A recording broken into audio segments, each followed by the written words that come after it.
Soy un reportero algo especial. Recorro los lugares y los hechos que han sentado las bases de lo que somos hoy en día. Me gusta ver, preguntar, investigar y contar lo sucedido. Porque soy un reportero de la historia.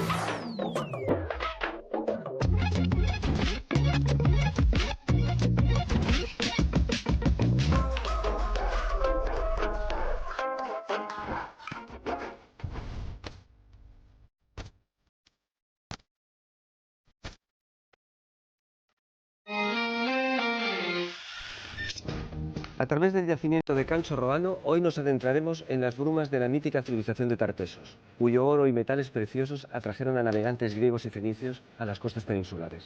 Después conversaremos con el historiador José Enrique Ruiz Domènech, a raíz de su nuevo libro Europa, las claves de su historia. Otra fiebre del oro, esta vez propiciada por el descubrimiento de América, explica la supremacía de un nuevo tipo de barco, los colosales galeones.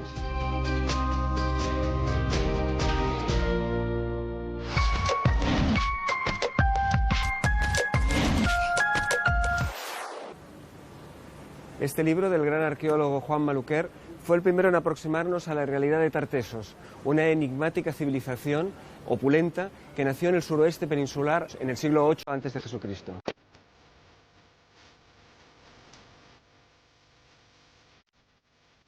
Desde el Centro de Interpretación de Cancho Roano, el profesor Sebastián Celestino nos guía en este viaje por el tiempo. Los tartesos son los indígenas que viven en el suroeste de la península ibérica hacia el siglo X a.C., pero para una tendencia grande de la investigación es la fusión cultural que existe entre esos indígenas y la colonización del Mediterráneo, fundamentalmente los fenicios. El resultado de esa fusión sería Tartesos. La construcción de Cancho Roano pertenece a la cultura tartésica por varios motivos evidentes, entre ellos por los materiales que aparecen, que son claramente tartésicos, muy similares a los que aparecen en el suroeste andaluz, el tipo de construcción, los materiales que se utilizan y sobre todo los materiales de importación que aparecen, que son similares a los del resto de la zona tartésica. Lo más importante no es ya la construcción de piedra, adobe, que es la fundamental, sino que se está introduciendo la tecnología del hierro, que es quizás el hecho tecnológico más importante en este momento.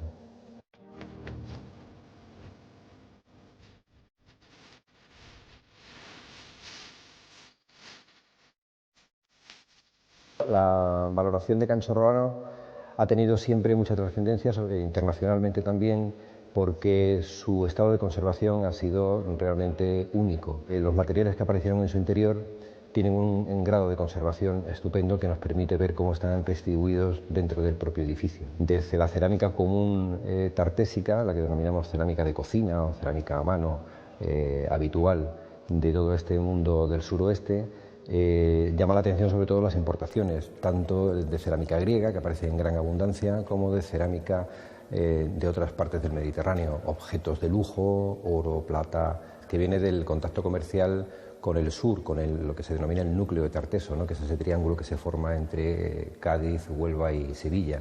Por lo tanto, todos esos materiales vienen del Mediterráneo oriental o del Mediterráneo central, pero a través siempre del núcleo de Tarteso.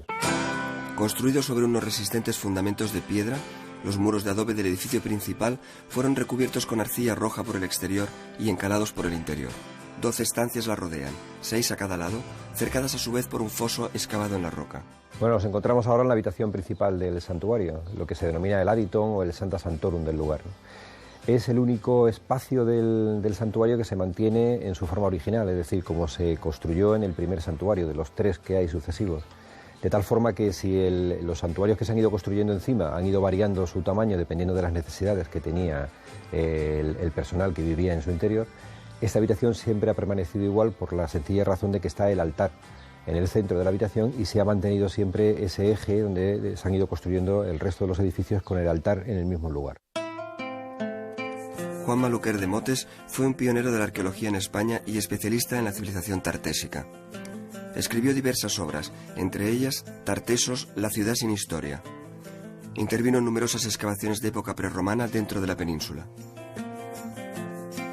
La importancia de Maluquer para la arqueología fue fundamental, porque se pasó de una arqueología basada en las fuentes históricas a una arqueología más de gabinete, a una arqueología de campo, que fue la que él impulsó en toda España. Él fue su director general de excavaciones y desde ese puesto revolucionó prácticamente no solamente la forma de hacer arqueología, sino la metodología a emplear en la arqueología. Por lo tanto, es un personaje realmente único en cuanto al cambio que le dio a la arqueología española en su momento.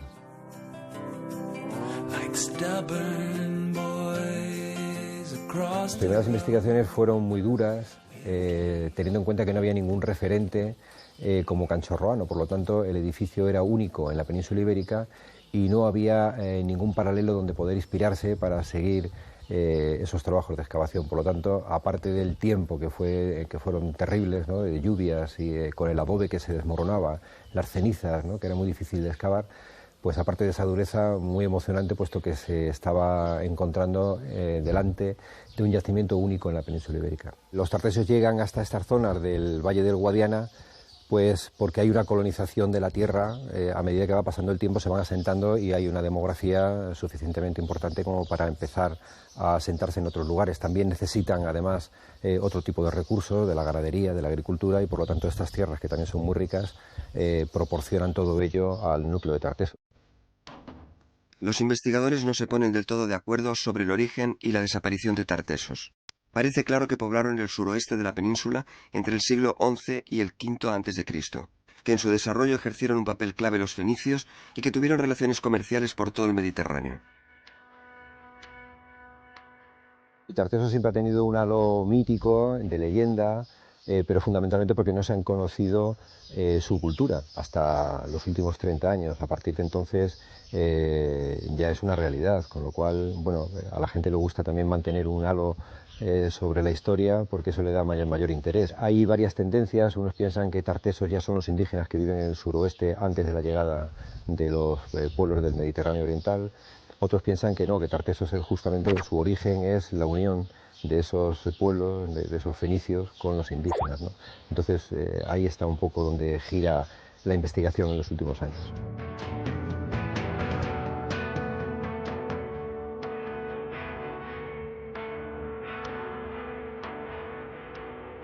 Bueno, quizás es más enigmática la desaparición de Tartesos que el propio origen del mismo.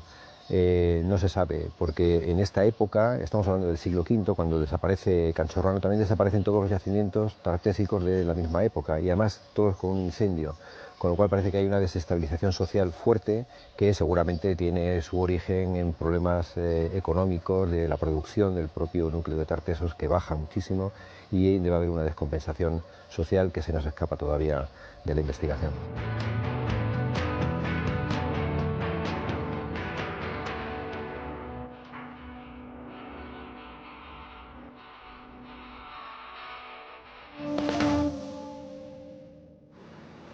Seguir el rastro de Tartesos sigue siendo hoy una aventura apasionante, como hemos visto. Una aventura que nos aproxima a las raíces de nuestra cultura y nos hace descubrir pueblos y gentes que están en el origen de nuestra civilización y de nuestra cultura.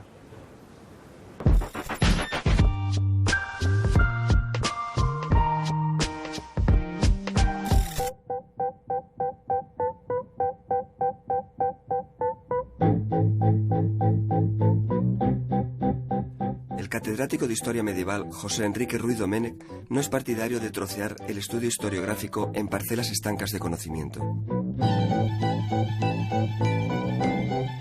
Después de casi 40 años consagrados a una fecunda carrera académica e investigadora, ahora Ruiz Domènech amplía su sujeto histórico al continente europeo con la reciente publicación de Europa, las claves de su historia. Se habla mucho de la creación de Europa a partir de Grecia y de Roma. Pero creo que tú no estás muy de acuerdo con esa idea, esa importancia de Roma en la creación europea.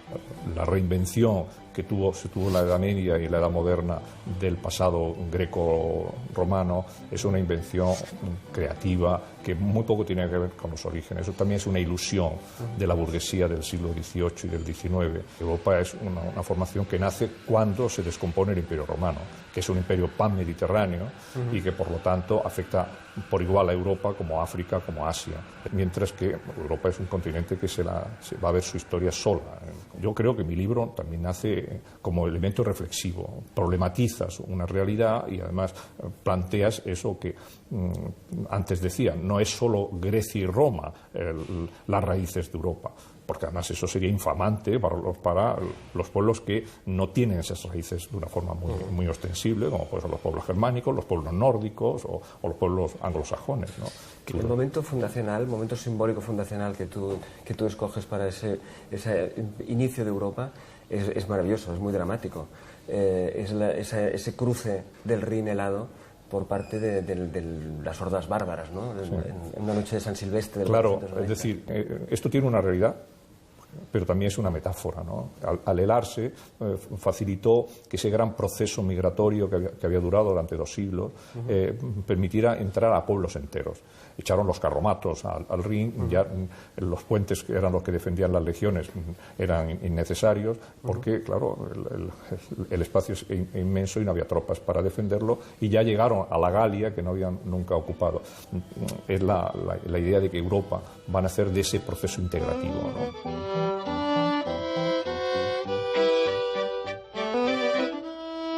Una de las cosas que pueden resultar sorprendentes para un lector habitual de historia es la idea esta de que la Ilustración no fue tan importante, ¿no?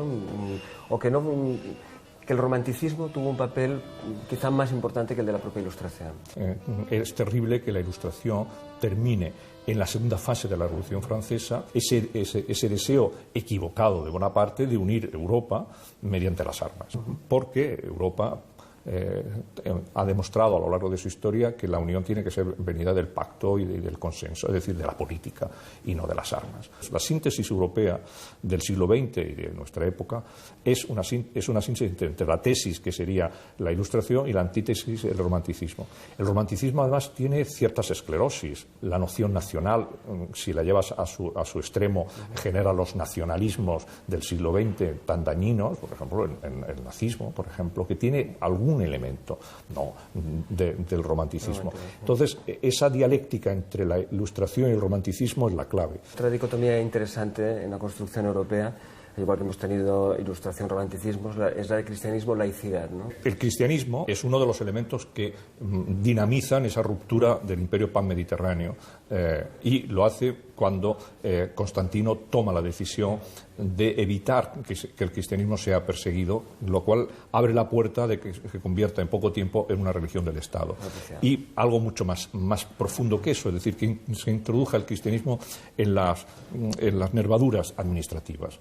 Pero el primer renacimiento de los muchos que ha habido en la historia de Europa, el del siglo XII, ya fue el primer asalto de la cultura laica sobre ese poder que tenía el cristianismo en la configuración mental de las personas, porque eran laicos letrados, es decir, personajes que conocían perfectamente las herramientas de la cultura, de la alta cultura, que hasta ese momento eran exclusivas de la Iglesia, y que va generando poco a poco una especie de diálogo, a veces muy tenso con respecto al poder del cristianismo, y va creando espacios cada vez mayores para que pudiera existir una cultura laica en el interior de Europa con la misma, digamos, dimensión y capacidad que la cultura cristiana.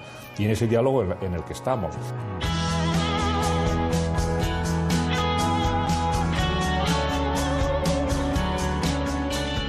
En la idea de la construcción de Europa hay una tercera pata, quizá, que es la ciencia, ¿no? Europa es un continente, es una idea que siempre ha apostado por la ciencia, ¿no? En Europa se acentúan las dos palabras, saber y hacer. El saber hacer es saber mucho y hacer bien, es decir, un saber aplicado, diríamos hoy, ¿no? Y eso se produce entre el siglo XIV y el siglo XVI, preparando el terreno a la gran física, a la gran matemática del siglo XVII, que es específicamente europea. El desarrollo que va de Descartes, Leibniz, Newton, todo esto crea la configuración del mundo contemporáneo, que se asienta, el mundo europeo, en una configuración científica. La colonización es un episodio negro, digamos, en la conciencia europea, ¿no? Pero ¿hasta qué punto ha contribuido colonizar a crear esa conciencia europea? Es que toda la historia de Europa es luces y sombras. Hay elementos tremendos y terroríficos, la esclavitud y la negritud, ¿no? Todo el comercio negro es una cosa espantosa que la historia no debe de olvidar determinados fenómenos, muy negativos que hayan sido. Pero paralelamente hubo primero las denuncias. Eso demuestra que en la sociedad europea es crítica con sus propias malas acciones. Y eso le mejora con respecto a otras civilizaciones, incluida, por ejemplo, la romana, que era poco crítica a sus malas acciones. En ese sentido, todas las sombras que Europa ha tenido, quizás con la excepción del siglo XX, han sido siempre duramente criticadas por un grupo, por una élite intelectual que nos vuelve a traer al viejo laico letrado, es decir, a ese intelectual comprometido que todavía perdura y que es necesario, porque es muy del perfil europeo. ¿Y España qué? ¿Qué papel jugamos los españoles? Parece que los españoles no nos hemos creído mucho la idea de Europa, ¿no? No, eso es una constante a lo largo de los siglos. España se introduce en el Atlántico transversal y construye un imperio en América y se convierte en un imperio atlántico y no europeo. Y no digamos que en el siglo XIX, donde España, vuelta también ante sus propias preocupaciones después del fracaso del imperio colonial en América, se tiene que reconstruir o vertebrar, que decía Ortega, y por tanto tampoco estaba muy predispuesta a Europa. El español tiene que acostumbrarse que antes que otra cosa es europeo. Y entonces, a partir de esa idea que empiezan a tener muchos de nuestros compatriotas europeos en Alemania o en Hungría e incluso en Francia, podremos dar un salto de la mentalidad, de la conducta del sistema de valores que luego empujará el resto, empujará a la sociedad, a las costumbres y demás. Y esa idea es la que está ahora vigente, precisamente porque España le ha dado demasiadas veces la espalda a Europa. A la hora de escribir historia hay historiadores fríos y historiadores calientes. Tú entrarías un poco en esta categoría de los historiadores que utilizan técnicas narrativas para escribir la historia y para hacerla mucho más atractiva, ¿no? Sí, toda la historia narrativa es como un relato, un gran relato, que tiene un principio y un final. Y ese final es, por ejemplo, en el caso de Europa, decir, bueno, muy bien, ¿quién es? ¿Cómo se ha construido? ¿Cuáles son los personajes? Y si me permite, ¿quién es el asesino? Es decir, ¿qué ha impedido a lo largo de los siglos que Europa sea una entidad de civilización compacta? Bueno, pues la búsqueda del asesino está en el libro. Entonces yo ahora no te lo voy a decir, porque me gustaría también que la gente lo entendiera como lee una novela. Incluso esa situación que actualmente vivimos con un poco de tensión y de preocupación, ¿qué va a pasar con Grecia? ¿Qué va a pasar con España? Si la crisis desembocará a la salida del euro de todos estos y por lo tanto el fin de este sueño tan admirable que se ha ido construyendo como remedio a la Guerra Fría. Todos estos elementos están configurados, pero a través del ritmo inicial. Pero yo propongo que en España se haga, ¿no? La historia sea atractiva, pero no solo atractiva porque sea fácilmente difundible, sino sea atractiva en su propia escritura.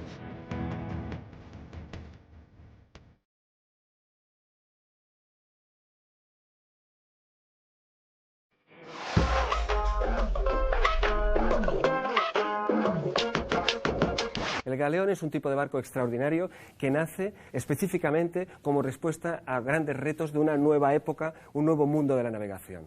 Es un navío que tiene una gran capacidad de carga, es un navío que tiene las bordas altas para afrontar los mares peligrosos, los mares atlánticos, los océanos. Es un navío además que tiene la capacidad de llevar cañones, de estar muy artillado para defenderse de la codicia de las naciones enemigas, de los piratas, de los corsarios que ambicionaban las grandes riquezas que transportaba. Los galeones son fruto de la evolución de la navegación para responder a nuevas circunstancias históricas. A mediados del siglo XV, las naves habían evolucionado poco desde los tiempos de Grecia y Roma. ¿Cómo modifica la arquitectura naval, la construcción naval, la época de los descubrimientos? El descubrimiento de América, en principio, eran naves ligeras las de descubrimiento, rápidas y veloces. Pero cuando empiezan a ya hacerse unos viajes y una ruta, empiezan a ir cargadas de mercancías y sobre todo cuando se descubre la plata de Potosí, de Pachuca y de Guanajuato, pues los navíos españoles son una pieza codiciada para las otras naciones. Entonces los galeones surgen como respuesta a esta necesidad defensiva de las armadas. Los galeones se puede decir que son las naves que nacen ligadas a la carrera de India, su origen es español. Se habla de galeones de todos los países, pero Cada uno tiene unas características diferentes. Los galeones españoles no son de ataque como los ingleses, que eran rápidos y ligeros para atacar y huir, sino que son defensivos. Ah, porque llevan un tesoro que hay que defender. Hay que defender, sí. Los galeones españoles normalmente repelían los ataques, ellos no atacaban. Pero tan invencibles no eran, porque creo que nos quitaron varios los ingleses, ¿no? Bueno, la construcción naval española siempre ha sido muy buena. Casi todos los naufragios han sido debidos a mal tiempo y a tempestades.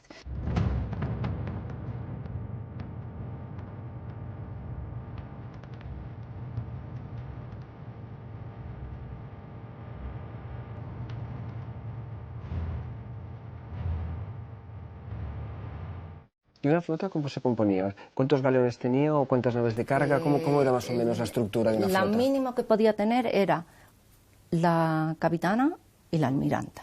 O sea, la tendría, luego se establece primero 2, luego 6, y luego dependía del número de las flotas. Podía ir varios galeones. La capitana iba en vanguardia y el resto de los galeones se ponía a barlovento, protegiendo el convoy de las naves mercantes que quedan en medio. Las naves mercantes también iban armadas y viajaban en conserva, que quiere decir que tenían que ir todas juntas, que era como se denominaba entonces. El concepto del galeón de las Filipinas, el famoso galeón de Manila, ¿eso cómo era? ¿Qué era exactamente eso que era tan codiciado por los piratas? Era el único que tenía permiso para hacer el comercio entre Oriente y Acapulco, y México. Entonces traía todas las mercancías de Oriente y volvía en el tornaviaje con la plata mexicana. Entonces solamente era una nave. ¿Cómo era la vida en ellos? ¿Cómo se vivía en el mar, en los galeones? La vida en los barcos nunca ha sido hasta hace 3 días cómoda. El espacio pues era muy, muy limitado.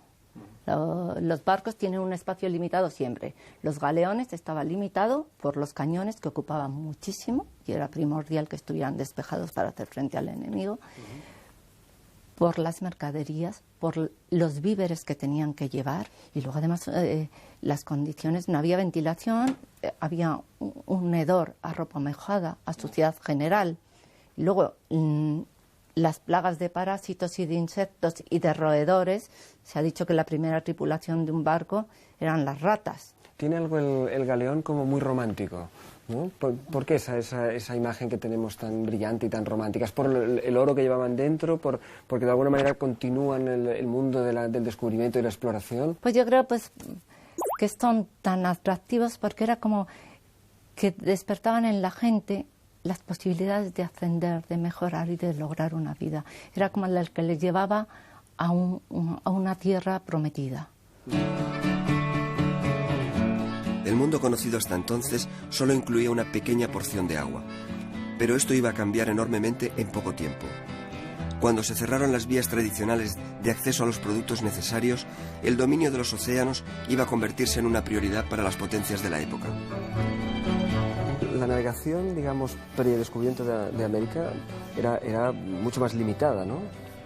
Pues anteriormente a los viajes de los portugueses por el continente africano, es decir, por la costa, y de los marinos también andaluces, que también navegaban por esas costas del norte de África y también del oeste, pues anteriormente se navegaba por el Mediterráneo. El Mediterráneo era el Mare Nostrum de los romanos y de los griegos, y entonces era muy conocido y era otra clase de navegación. Era un mar calmo, los barcos no necesitaban ser tan altos, tenían un bordo, como llaman, más bajo, eran galeras y era otra forma de navegar. ¿Qué pasó? Pues que cuando los turcos conquistaron Constantinopla, cortaron y avanzaron hacia el Mediterráneo, cortaron el comercio de las especias, que era fundamental para los europeos. Cuando se cortó esa vía, el mundo europeo tembló porque le faltaba lo fundamental. Entonces se intentaron encontrar otras vías de acceso hacia las especias. Y en esas tentativas y en esas navegaciones es donde se empezó a experimentar otra nueva navegación, que fue la navegación atlántica. Ajá. con un tipo de navío que ya no es el navío bajo mediterráneo, sino es este gran navío que apunta ya hacia el galeón, ¿no? Sí, poco a poco fue evolucionando. Las galeras fueron evolucionando, los barcos subieron, dijéramos, el bordo para el tema de las olas y de todos los problemas atlánticos y de las corrientes atlánticas, y de ahí empezó otra navegación, la navegación atlántica, con una serie de problemas para establecer la latitud y la longitud, porque tenemos que tener en cuenta que en el Mediterráneo no perdían nunca de vista la costa, navegaban de acuerdo a referencias geográficas, era un mar muy trillado, con muchas referencias ya escritas en los portulanos, los cuadernos portulanos, y aquí se encontraron que era un mar desconocido, que no tenían referencias de nada, y empezaron a desarrollar la navegación astronómica muy lentamente. Había mucho dramatismo en estas primeras expediciones. Bueno, conocemos el mundo de Magallanes y Elcano. Realmente hay tragedias marítimas en esta época, ¿no? Bueno, es que el viaje de Magallanes y Elcano fue verdaderamente una tragedia, porque salieron 5 barcos a cruzar el estrecho de Magallanes y a seguir hacia la especiería, como los llamaban, y volvió solo uno con 18 personas, con Elcano al mando y la Victoria, que llegó a Sevilla, que eran una especie de cadáveres vivientes los hombres que volvieron. Y en esta época, ¿cómo se navegaba? Estas primeras navegaciones ya hacia el Nuevo Mundo, creo que se organizaban como convoyes, ¿no? Un poco.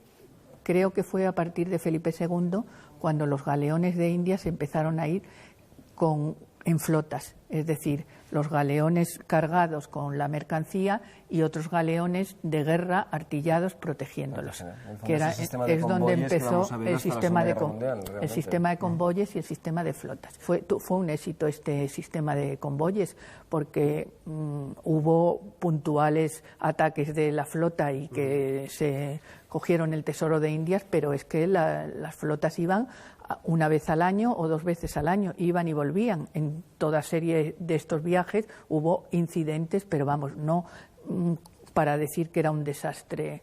El oro y las mercancías llegaban a España, sí. Llegaban regularmente. Sí. El galeón surge en buena parte para transportar y proteger las grandes riquezas acumuladas en América con el descubrimiento y con la conquista. El galeón no es puramente español, el galeón lo construyen todas las naciones europeas para proteger y para llevar riquezas de un lado a otro, sobre todo transatlánticas. Pero el galeón está representado bastante por lo español. Los grandes pecios, las grandes aventuras, los grandes descubrimientos los hacen galeones españoles. Podemos decir buenamente que el galeón tiene nombre español.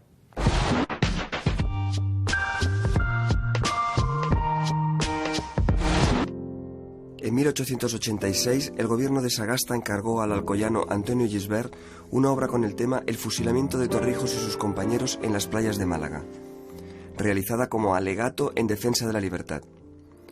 En la obra encontramos un grupo de personas en actitudes diversas. Levemente adelantado se halla el principal protagonista, José María Torrijos Uriarte, militar madrileño que luchó en la Guerra de Independencia en favor del regreso de Fernando VII. Desde este momento, muchos militares conspirarán para acabar con el absolutismo. Torrijos, en 1817, participó en un pronunciamiento a favor de la Constitución de 1812 y fue encarcelado. Liberado en 1820 con la llegada de los liberales al poder, fue nombrado ministro de la Guerra. Pero el sueño de un régimen constitucional en España fue breve, apenas un trienio, y el retorno al absolutismo le obligó a refugiarse en Inglaterra. En 1830 organiza desde Gibraltar una expedición de 52 hombres hacia Vélez, Málaga, con la intención de alzarse en armas. Su fracaso terminó en el fusilamiento que se representa en este cuadro.